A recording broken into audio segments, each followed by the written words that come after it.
Trains are a thing of beauty, and if you are like me, you've probably been wondering what makes them tick. Why are there so many different types, and what they're called? So today, we unravel the enigma of these magnificent machines. I will be your conductor for today, so hop aboard Beyond the Tracks as we explore various types of railway cars. First, we have to at least mention the thing that keeps it all going, because every train worth its steam has to have a trusty locomotive. These iron giants are the muscles and the brains of the entire operation. They can pull from the front, shove from behind, or even join the party somewhere in the middle as distributed power. But we'll save the locomotive's dazzling details for another day because today, my friends, we're peeling back the curtain on the unsung heroes of our story, the rail cars that get towed behind. Let's start with the most obvious rail cars, the ones which we've all probably interacted with at one point or another, the passenger cars. Their design mostly follows a familiar pattern: rows of seats, an aisle down the middle, and a fleeting view of the passing world we tend to enjoy so much. On rare occasions, these cars can be rearranged, but modern passenger cars often come in cozy train sets that are rarely separated. Every now and then, train spotters get a chance to spot a double-decker passenger car. But even though doubling the capacity sounds really smart, these are seldom used due to height and weight restrictions. Also, busy stations often can't afford to wait for all that luggage to load and unload because it causes traffic congestion. And speaking of luggage, you might spot another unassuming hero whose task is to swallow all the stuff you decide to carry on your trip. It's the baggage car, and it blends in with the passenger cars perfectly, just has fewer windows because the bags don't really need them. When it comes to passenger trains, the rail car most people salivate about surely has to be the diner car. See what I did there? Salivate? Diner car? Never mind. So it's a moving restaurant. And it might come as a surprise that these diner cars actually spawned the quintessential American diner. Some early diners even started out as converted railway cars. But not all trains have diner cars. Some have lounge cars featuring a bar with live music for those who like a little caboose boogie. And if you've had a hearty meal, you might find solace in the sleeper car. Open section cars are like cozy bunk beds separated by curtains, while modern ones boast private rooms and swanky bathrooms. Train travel as a destination itself?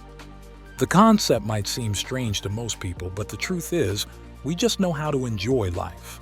For those seeking panoramic views, there are dome cars, with bulbous glass domes offering a 360-degree spectacle.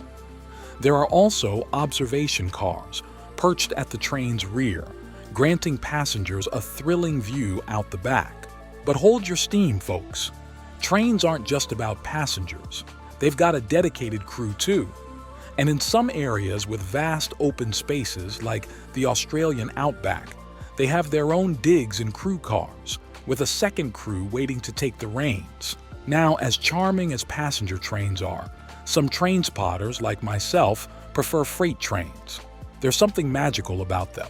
A freight car is like a 100-ton mystery wrapped in a steel cocoon, gliding effortlessly on those tiny rails. You never know what's inside. It might be junk or $1 million supercar. To make things even more interesting, the variety of freight cars is mind-boggling. For example, there are box cars. With their massive sliding doors, they come in various types, including refrigerated ones. And if you're packing lightweight cargo, high-cube box cars with extra headroom are the way to go, but beware of tunnel clearance issues. If you do spot one of these cars, you will notice the top section is painted white to ensure it doesn't end up on a route that lacks the necessary clearance. For those who dream of trains full of cars, auto racks are here to deliver, carrying dozens of vehicles at once, sometimes on 3 levels. It's a cost-effective way to transport cars from factories to distribution centers. But some cargo doesn't require to be protected as much, and this is where the flat cars come in. Flat cars are the no-frills workhorses of the freight world, serving as versatile platforms for massive cargo, including heavy equipment, steel beams, or even wind turbine blades. Some flat cars sport bulkheads for added cargo stability during acceleration and braking. Then there's the center beam car, perfect for transporting lumber, plywood, wallboard, and fencing. Stack them high, my friends, because these rail cars can hold enough lumber to build a small neighborhood. But wait, there's more. Flat cars also moonlight as intermodal transport, where trucks and trains join forces. Trailer on Flat Car, or TOFC, lifts semi-trailers onto flat cars for efficient cross-country hauling, often referred to as piggybacking. But everyone knows that containers are the workhorses of modern shipping, as they fit snugly on trucks, trains, and ships. They're like Lego blocks for cargo transport. Referred to as container on flat car, or COFC, they are rarely stacked on top of each other due to height restrictions and safety issues. That's where the railcars come in. They allow the container to be recessed between the wheels, thus reducing the height of the cargo. Special types of cargo need special types of cars. For example, coil cars are your go-to for transporting rolls of sheet metal, and they come with hoods to shield the precious cargo from the elements. Gondola cars carry bulk materials like scrap metal, sand, ore, and coal.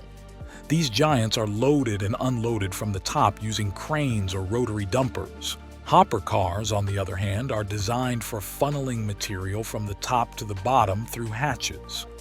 They come in both open-top and covered varieties, depending on whether the cargo needs protection from the elements. Ever seen a rail car tip sideways? That's a side dump car. A rare sight indeed, because they're more into maintaining the railroad itself than delivering goods to customers. Now, brace yourselves for the rarest of railcar sightings, the Schnabel car. With more axles than your typical railcar, it's built to haul colossal cargo, like nuclear reactor containment vessels. It's a true behemoth on 36 axles. Tank cars are your liquid and gas movers, and they come in two flavors: non-pressurized for liquids like milk and oil, and pressurized for those volatile substances.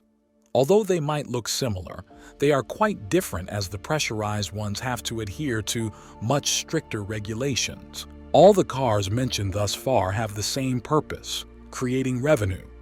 But let's not forget that there are also non-revenue cars, the unsung heroes used by the railroad companies themselves, keeping the tracks in tip-top shape.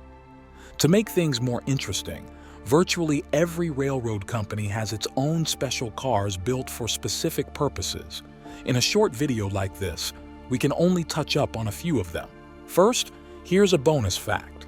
The gravel you see spread around and under the tracks is called ballast. Its primary purpose is to distribute the massive load of the trains, keep the tracks from sliding side to side, and facilitate drainage to keep the subgrade from turning into a swamp. Ballast tampers, regulators and cleaners, rail grinders, tie exchangers, spikers, and even rotary snowplows in colder climates all ensure the tracks stay in pristine condition. And road rail vehicles, also known as high rail cars, are the transformers of the railroad world, capable of running on both highways and tracks. Large scales and scale test cars keep tabs on equipment and cargo weight, making sure everything runs smoothly. Finally, the cherry on top, the caboose. Historically, it housed the train crew, but these days it's often just a regular cargo car with an end-of-train device, making sure no cars are left behind. So there you have it, folks, the mesmerizingly wonderful world of trains and rail cars. Next time you are near the rails or a train station, keep your eyes peeled, and you might discover a captivating universe unveiling right before your very eyes. If you want me to do more of these educational videos, all you have to do is leave a comment below and hit that subscribe button.